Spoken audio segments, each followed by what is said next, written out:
Donc, le sujet de la laïcité. Alors, je n'étais pas au banc, vous vous souvenez, parce que la date avait changé et que j'étais à l'Assemblée au lancement du comité d'organisation des Alpes 2030 à Lyon le même jour. Et donc, du coup, le train ne m'a pas permis d'être au banc ce jour-là pour notamment présenter les amendements du gouvernement que vous avez d'ailleurs votés au Sénat.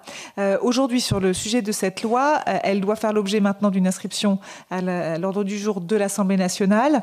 L'ordre du jour, vous le savez, il est beaucoup plus large et favorable aux députés qu'au gouvernement.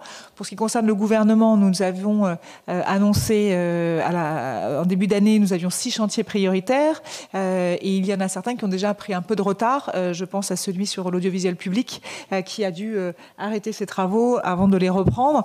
Donc tout ça pour vous dire que le temps du gouvernement à l'Assemblée nationale est extrêmement contraint, ce qui fait que l'inscription de cette PPL de la laïcité à l'Assemblée nationale devra être l'initiative plutôt des groupes parlementaires, puisque pour le gouvernement, on n'a pas forcément beaucoup d'espace, en tout cas d'ici la fin de la session de cette année, enfin de 2000, je ne sais pas comment vous appelez ça, ordinaire, voilà, je ne sais pas le terme, ordinaire.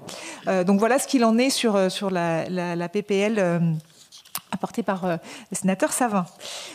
Ensuite, sur alors les autres sujets... Pardon. Le micro, Jacques. Excusez-moi, mais vous nous donnez le calendrier, mais on aurait aimé que votre position, est-ce que vous soutiendrez, est-ce que vous accompagnerez Alors, j'ai pas bien entendu. Sur la PPL Savin, le gouvernement dans son ensemble soutient la PPL telle qu'elle a été votée au gouvernement. Et donc maintenant, ce que j'étais sur parce que je croyais que c'était clair, mais si ça ne l'était pas.